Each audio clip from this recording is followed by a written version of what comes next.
소설 들려주는 여자.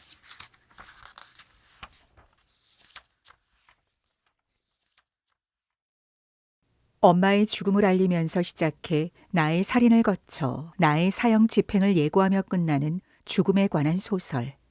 알베르 까뮈가 29의 나이에 발표한 이방인입니다. 이분은 레몽과 정부의 다툼, 그리고 그것에 연루됨으로써 촉발된 나의 아랍인 살해에 이르기까지 제법 강렬한 사건으로 채워집니다.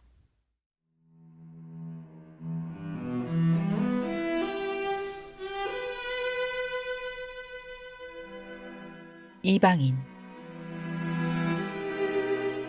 알베르 까뮈.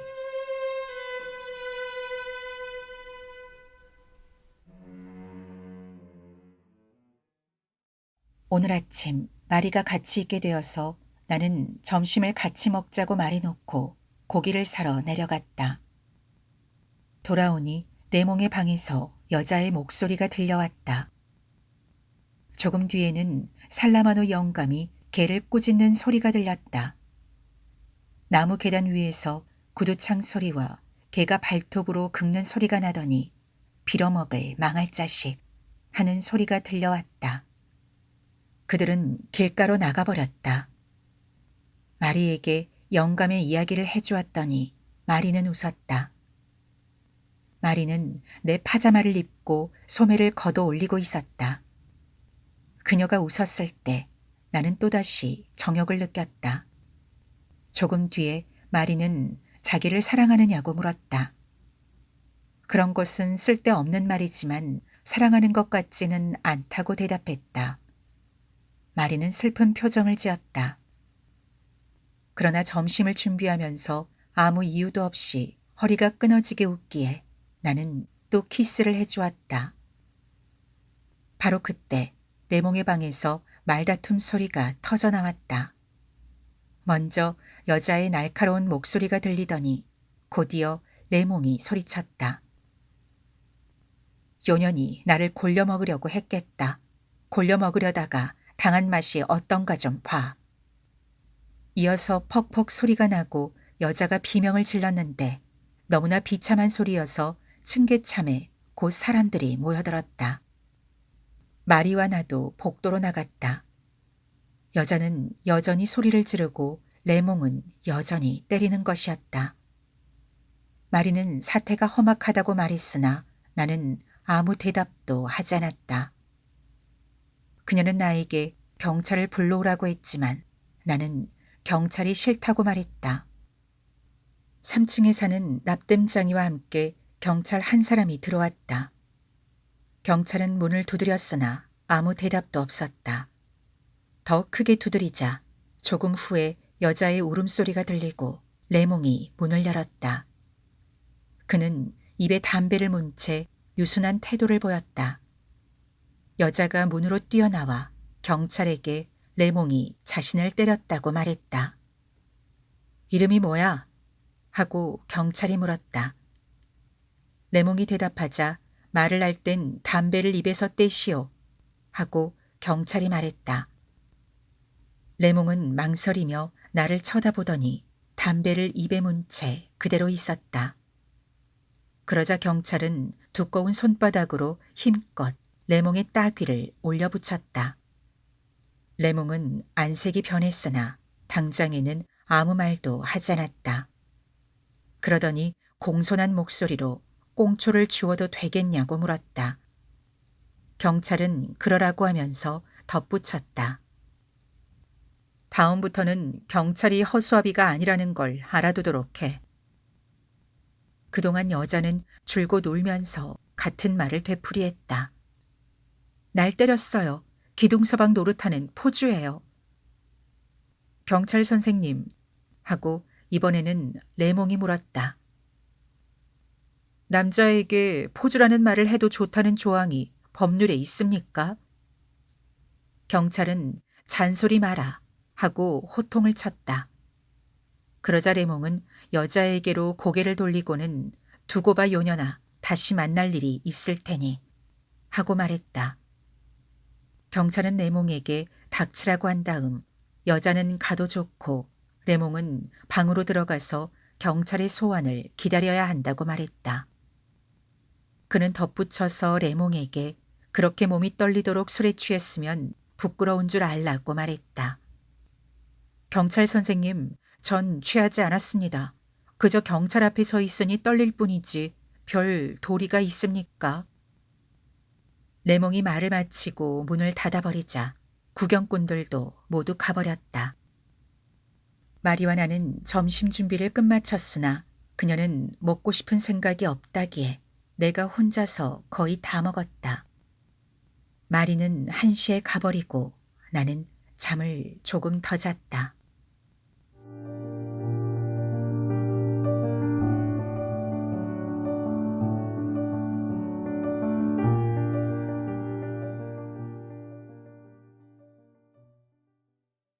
일요일은 좀처럼 잠에서 깨기가 힘들어 마리가 와서 나의 이름을 부르고 흔들지 않으면 안 되었다. 우리는 일찍부터 해수욕을 하고 싶어서 아침밥도 먹지 않았다.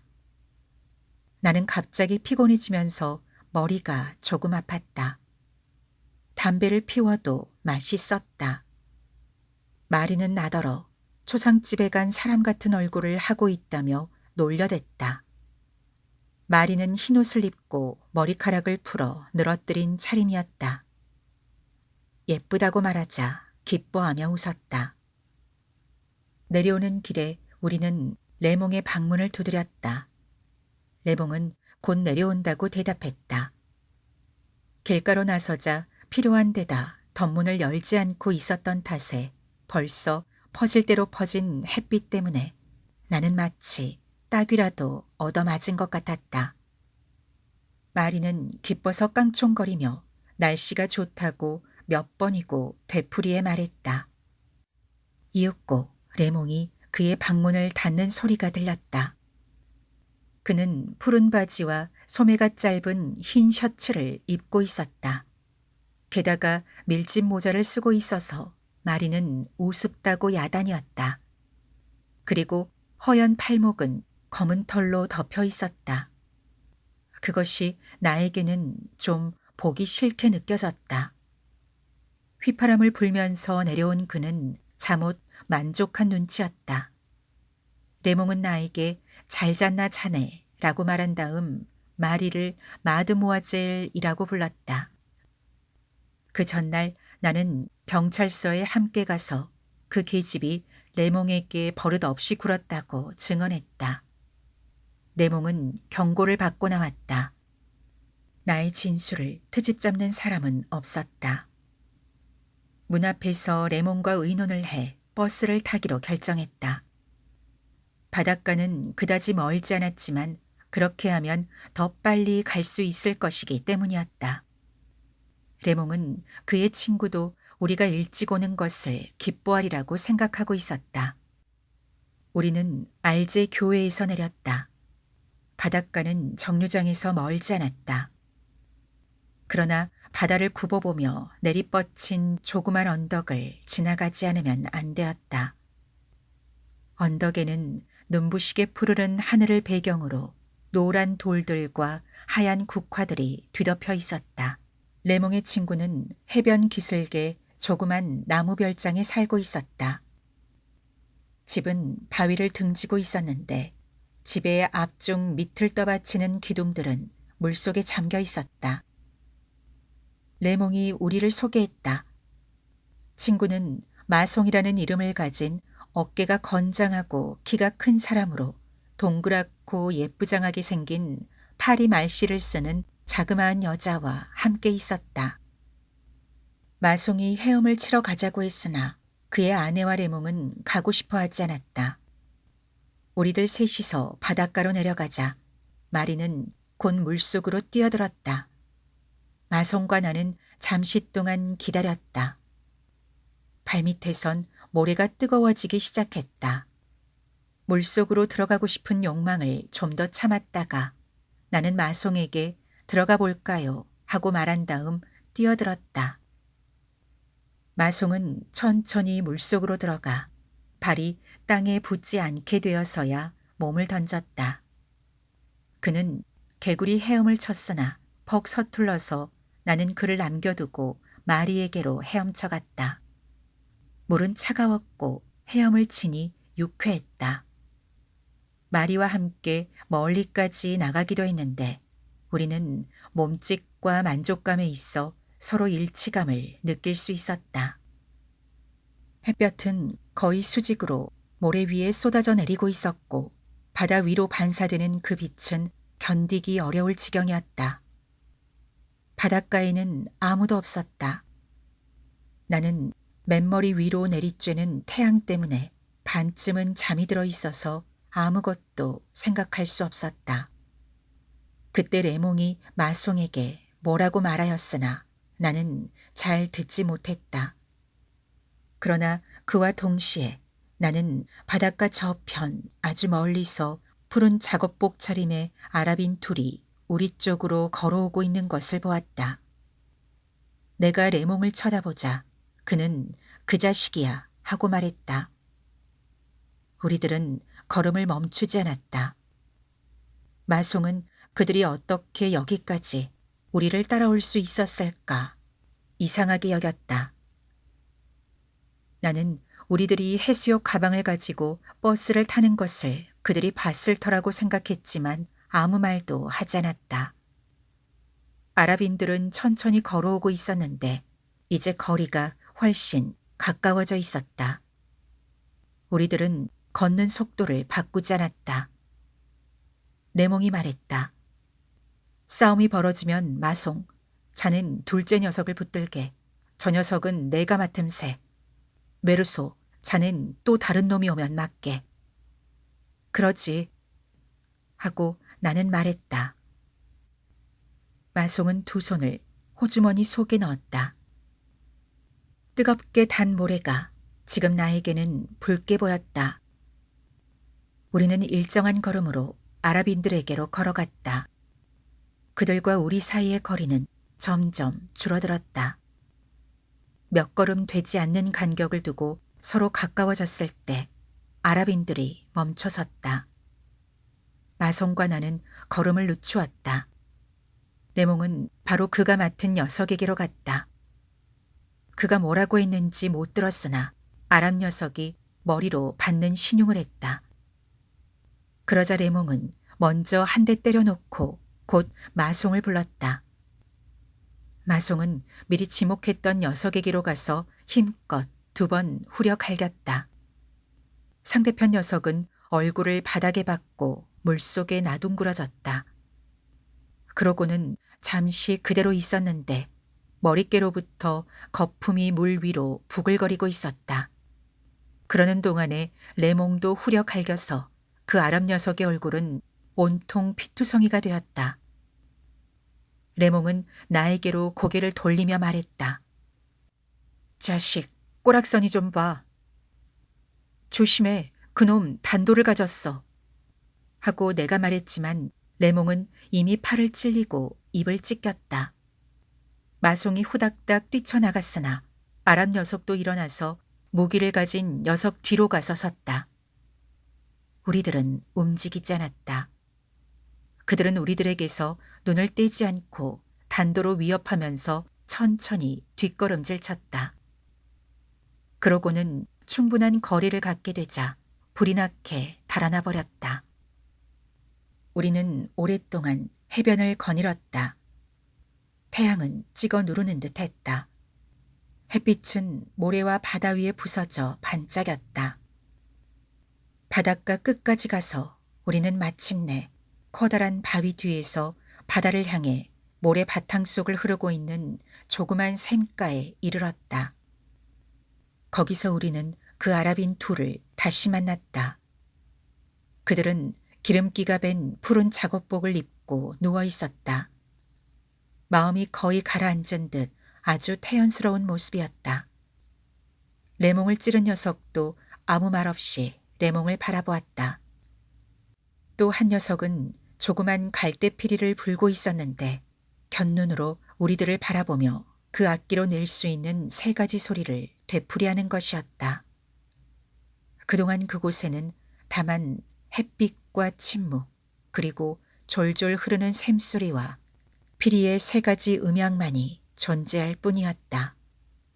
그러더니 레몽이 호주머니 속의 권총에 손을 댔으나 상대편은 움직이지 않았고 둘은 여전히 서로 마주 바라보고 있었다. 나는 피리를 불고 있는 녀석의 발가락이 몹시 벌어진 것을 보았다. 레몽은 상대편에게서 눈을 떼지 않고 물었다. 쏘아버릴까? 그만두라고 하면 그는 제풀에 화를 내 기어코 쏘고야 말 거라는 생각이 들어서 나는 그저 건성으로 말해주었다. 저 녀석은 아직 아무 말도 없는데 이대로 쏘아버린다는 건 비겁하잖아. 침묵과 무더운 햇볕 한가운데에서 여전히 물소리와 호젓한 피리 소리만 들렸다. 레몽은 좀 화를 내기 시작했는데 상대편은 여전히 피리를 불고 있었다. 둘 다 레몽의 거동을 일일이 살피고 있었다. 쏴선 안 돼. 사나이답게 맞상대를 하게. 그리고 그 권총은 이리 줘. 만약에 다른 녀석들이 뛰어들든지 저 녀석이 단도를 뽑든지 하면 내가 쏘아버릴 테니까. 레몽이 권총을 내게 주었을 때 그 위에 햇빛이 반사되어 번쩍거렸다. 그러나 우리들은 마치 모든 것이 우리들의 주위를 둘러막은 듯이 그대로 움직이지 않고 있었다. 우리들은 눈을 깜빡도 하지 않고 서로 마주 노려보고 있었으며 바다와 모래와 태양 사이에서 피리 소리와 물소리로 인해 더욱 두드러진 이중의 정적 속에 머물러 있었다. 그 순간 나는 권총을 쏠 수도 있고 쏘지 않을 수도 있었지만 쏘아도 좋고 쏘지 않아도 좋을 것이라고 생각했다. 그런데 갑자기 아랍인들이 뒷걸음을 치며 바위 뒤로 달아나 버렸다.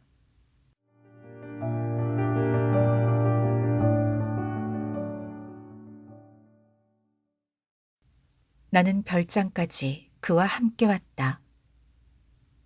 잠시 후에 나는 바닷가로 돌아서서 걷기 시작했다. 아까와 다름없이 모든 것이 붉게 이글거리고 있었다. 나는 천천히 바위께로 걸어가고 있었는데 햇볕이 뜨거워 머리가 부푸는 것 같았다. 더위 전체가 내 위를 억눌러 내 걸음을 막는 것이었다. 그리하여 얼굴 위로 무더운 바람이 와 닿을 때마다 나는 이를 악물고 호주머니 속에 주먹을 불끈 쥐고 태양과 태양이 쏟아붓는 짙은 취기를 견뎌내기 위해 전력을 다했다. 모래나 흰 조개 껍질이나 유리 조각에서 빛이 칼날처럼 번쩍거릴 때마다 턱이 움찔하였다. 나는 오랫동안 걸었다. 햇볕과 바다의 수분으로 눈부시도록 쿠강에 둘러싸인 거무스름한 바위덩어리가 조그맣게 멀리 바라다 보였다. 나는 바위 뒤에 서늘한 샘을 생각했다. 그곳에서 그늘과 휴식을 찾고 싶었다. 그러나 그곳에 가까이 갔을 때 레몬과 상대했던 녀석이 다시 돌아와 있는 것을 보았다. 그는 혼자였다. 똑바로 드러 누워 있었는데 두 손을 목 밑에 괴고 얼굴만 바위 그늘 속에 넣고 전신에 햇볕을 받고 있었다. 푸른 작업복이 더위 속에서 김을 내고 있었다. 나는 조금 당황했다. 나로서는 그 사건은 이미 끝난 것이라 믿었으므로 그 일은 생각지도 않고 그리로 갔던 것이다. 그는 나를 보자 몸을 조금 일으키고 호주머니에 손을 넣었다. 물론 나도 우도 속에 들어있던 레몽의 권총을 끌어쥐었다. 그는 다시금 몸을 젖혀 누워버렸으나 호주머니에서 손을 빼지는 않았다. 나는 그에게서 펑 멀리 한 10여 미터쯤 떨어져 있었다. 반쯤 감은 그의 눈꺼풀 사이로 이따금 그의 시선이 새어나오는 것을 느낄 수 있었다. 그의 모습이 타는 듯한 대기 속에서 나의 눈앞에 어른거리고 있었다. 파도 소리는 정오 때보다도 더욱 나른하고 더욱 가라앉았다. 그때와 다름없는 모래 위에 다름없는 태양, 다름없는 빛이 그대로 여기서도 연장되고 있었다.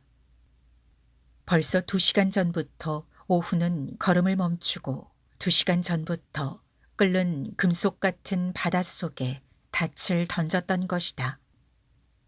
수평선 위로 조그만 증기선이 지나갔다. 내가 한쪽 눈끝으로 그것을 검은 얼룩처럼 느낀 것은 아라빈에게서 눈을 떼지 않고 있었기 때문이었다. 내가 뒤로 돌아서기만 하면 아무 일도 없을 거라고 생각되었지만 햇볕에 진동하는 해변이 내 뒤를 압박하고 있었다. 나는 샘을 향해 몇 걸음을 옮겼다. 아라빈은 움직이지 않았다. 그는 그래도 아직 내게서 꽤 멀리 떨어져 있었다. 아마도 얼굴 위에 덮인 그늘 탓이었는지 웃고 있는 듯 보였다. 나는 기다렸다. 뜨거운 햇볕에 뺨이 불타듯 달아올랐고 땀방울이 눈썹에 맺히는 것이 느껴졌다. 그것은 어머니의 장례식을 치른 그날과 똑같은 태양이었다. 그날처럼 특히 머리가 아프고 이마의 모든 핏대가 피부 밑에서 지끈거리고 있었다. 그 햇볕의 뜨거움을 견디다 못해 나는 한 걸음 앞으로 나섰다. 나는 그것이 어리석은 짓이며 한 걸음 몸을 옮겨본 데짜 태양으로부터 벗어날 수 없다는 것을 알고 있었다. 그렇지만 나는 한 걸음, 다만 한 걸음 앞으로 나섰던 것이다. 그러자 이번에는 아라빈이 몸을 일으키지도 않고 단도를 뽑아서 태양빛에 비추며 나를 겨누었다. 빛이 강철 위에 반사되자 마치 번쩍거리는 길쭉한 칼날이 내 이마를 쑤시는 것 같았다.